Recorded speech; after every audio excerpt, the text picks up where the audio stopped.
How's it going, everyone, and welcome to another video. Today we're looking at a great way to make tons of gold and dark matter in New World from elite chests over in the Elysian Wilds. But before we get into that, please consider giving the video a like and subscribing to the channel. It helps out massively. Now, let's get into it. If you're low on gold and or dark matter and are looking for more things to add to your daily routine to get more, then this is perfect for you. Basically, what you're going to want to do every day is do a quick run through the Elysian Wilds and grab all the elite chests. Most chests are very easy to solo get, but some will require a bit of luck to pull off.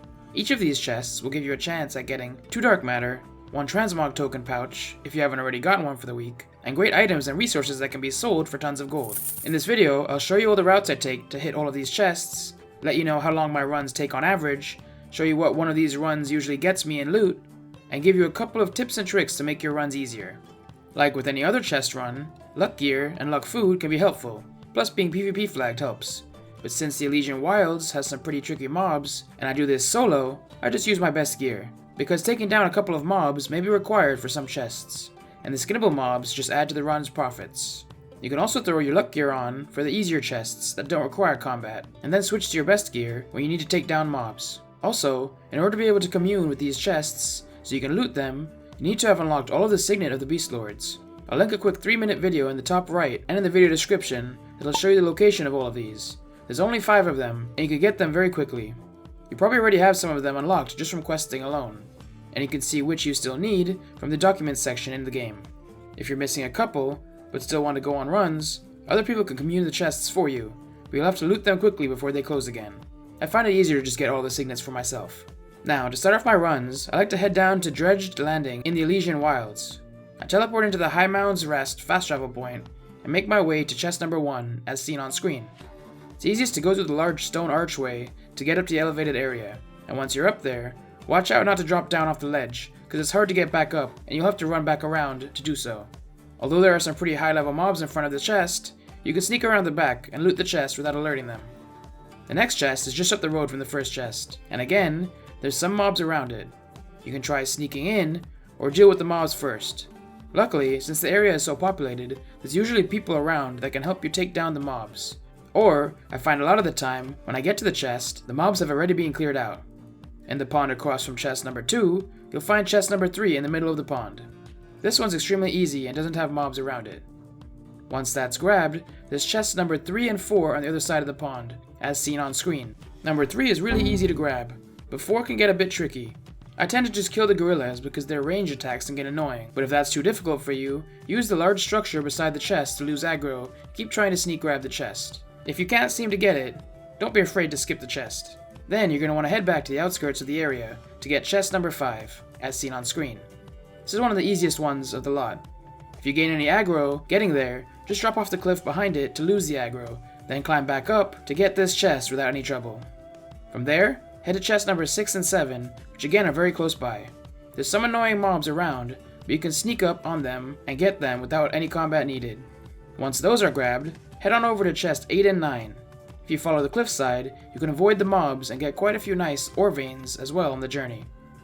These 2 chests are also very easy to sneak grab, but keep an eye out for the high level mobs around you while you're looting the chests. If I made it without any conflict, I like to switch to my luck gear before looting each chest, before going back to my combat gear. Once you have both of those, head up to chest 10. This one's very easy to sneak grab. Just use the high structures to lose aggro on the gorillas before sneaking behind the chest and grabbing it. Then right beside 10 is chest 11, which can be a bit of a pain. If you can't kill the gorillas, it's really hard to sneak grab this one. You can keep trying and using the structure to lose aggro, but I tend to just skip this chest, unless there's other people in the area doing this one as well. Then we just grind down the mobs together and grab the chest. From there you'll head over to chest 12 and 13, which are right beside each other, but one is on top of the cliff and the other is at the bottom. I like to grab 12 first on top of the cliff, which is really easy to sneak up on. Just watch out for the chameleons, you don't want to lure them. From there, just drop off the cliff and land beside chest number 13. There's a mammoth there, so if you want you can kill it before looting, or sneak around and grab the chest without killing the mammoth. Then, you gotta make your way back to where you were before for chest number 14. If all the gorillas in the temple above are lured, or dead, when I'm heading for this chest, I go grab the other chests first, but if not, I just go around and grab 14. It's a really easy one to sneak grab, and there's some nice high level trees near it you can go for as well. Then, you gotta make your way back into the Gorilla Temple for chests 15 and 16. It's possible to sneak and grab these chests, or you can play the waiting game. Lots of people run past here to get into the tombs below, to grind out a boss for its artifact. So if you wait by the entrance for a bit, and someone runs through on their mount, just follow behind them once the mobs are lured, and go grab all the chests before the mobs retreat back to their spots. I like to just run into the temple, then lose their aggro, and sneak grab the chests. From there, head down into the tombs for chests 17 and 18. You can just run past all the mobs towards the chests. You will lose aggro by the time you get to them. Or, you can kill them and get even more profits from all of the dark hides you'll get from skinning them. There's a boss in front of 17 and 18, but you can always sneak around and grab them.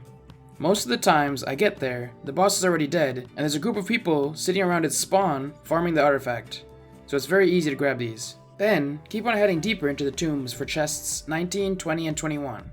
You can sneak grab a few of these, but I find it easier to just deal with the small chameleon in front of them before looting the chests. Just make sure he doesn't drag you into the big boss, because then it gets tricky, and you'll want to lose his aggro. Once you grab those 3, you're good to teleport out of there, and start heading to the final zone. Next up, head on over to the Isle of Zervan. If you haven't been there before, you gotta teleport into the Shrine of the Lion fast travel point, climb the mountain beside it, and walk across the bridge in the air over to the island. Once there, you'll head over to chest number 1 as seen on screen. There's quite a few mobs around this chest, but they're really easy to deal with. I would just get rid of the Pino Spitters first, since they only require 1 hit, and a quick AoE could finish them all off, leaving you with less mobs to kite. From there, just kite the tigers around and finish them off. They're not really difficult. If they are too difficult for you, you can wait for backup, or just skip this chest. This island will have a couple of chests that you will have to decide if you want to skip them or not, based on the time it takes you to get them. After that, head on over to chest number 2, which is a really easy one to sneak grab. It's up on the platform, and simply step on the green stones to build the bridges, and run over and grab it. Then, head back to the middle platform, and jump on over to the platform that has no bridges going over to it. It's easy to do so with your mount, as seen on screen, and start climbing that hill up to chest number 3. For this one, I like to deal with one of the chameleons before sneaking around and grabbing the chest. Make sure not to lure both at once, as that makes things trickier. Then, head back and continue up the mountain, across the bridge, and continue to climb up for chest number 4. This is one that I usually skip due to the boss guarding it being really annoying, and when he dies, another 3 gorillas spawn. But if there's a big group here grinding him, just run over and grab that one too, before heading up the mountain further for chests 5 and 6. These 2 I also usually skip if there's no one around, as it's a pain to solo the boss guarding them. If you really want to get every chest, if you go at peak hours, it maximizes your chances at getting back up. Or, maybe if you're lucky, the boss might not be up yet when you get to these chests. After that, you got a couple of jump puzzles on your way up to the next chest. If you're worried about messing them up, I'll show you on screen how I made it across the jump puzzles. It's pretty easy. Then, just keep climbing the mountain for chest 7. There's some more lions up here, and since they can jump from platform to platform, I try to take them out one by one before looting chests. They aren't too hard to kill. If you keep on climbing up, you'll eventually make your way up to chests number 8, then 9, and then 10. All 3 right beside each other and easy to grab. From here, you're going to want to slowly drop down the cliff towards the next set of chests. If you look down before you jump, you can try land beside some mining nodes and get them on the way down, increasing your run's profits. If you did it right, you should be landing right next to chests 11, 12, and 13. The more you do this, the better you'll get at your mountain drops, and you'll be able to get all the nodes and land in the right spot. These chests are really easy to sneak grab. Just keep an eye out on the chameleon's movement beside the chests.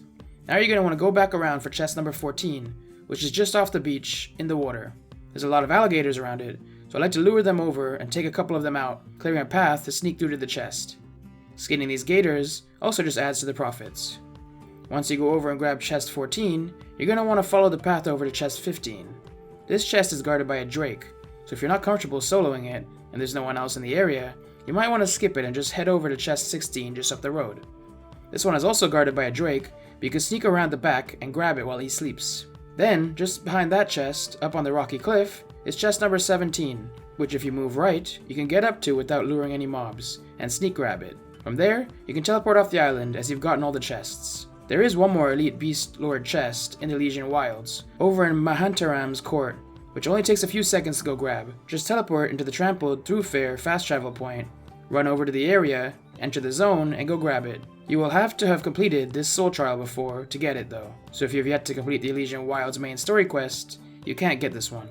But that covers the 39 Elite Beast lower chests currently in New World, and the routes I take to get them all every day. Now, let's look at what you can expect to get from a run of this route, as well as how long it might take you.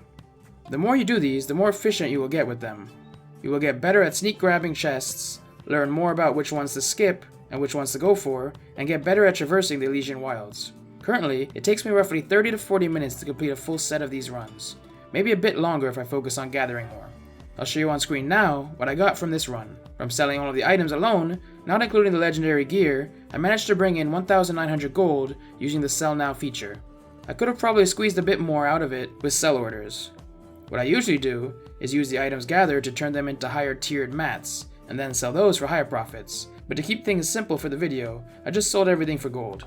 I also got my 3 daily chest sacks from this run, getting me an additional 450 gold, and another 200 gold from salvaging all of the gear I didn't want. That's 2,550 gold in total, not to mention all of the aptitude levels I got from the gathering that got me some reward caches that would just add even more profit. When it comes to dark matter, it was a drier than usual run, with only 8 dark matter dropping from the chests, but I did manage to get another 20 from salvaging the legendary items I got that I couldn't use, bringing the total to 28 dark matter. I've had runs where I got a lot more lucky though, when it comes to gold and dark matter, and I did this run without my luck set on. Overall, that's not bad for such an easy method. Plus, this method has the potential of hitting a big ticket item from the chests, like Abyss item or highly sought after craft mods, so sometimes you'll hit the jackpot. But let me know if you guys are doing this, or plan on doing this. If you enjoyed the video, I'll put out a second one showing you the routes I take in Brimstone Sands to do my solo elite chest runs there. If it's already out, it'll be linked in the top right and in the video description below. Also, if the video is of any help to you, please consider giving it a like and subscribing to the channel. It helps out massively. But until next time, have a good one. Thanks for watching another video. If you'd like to see how to get every Signet of the Beast Lord so you can commune with the chests shown in this video, click on the video to the left. Or, if you'd like to see how to do a similar chest run over in Brimstone Sands, click on the video to the right, if it's available.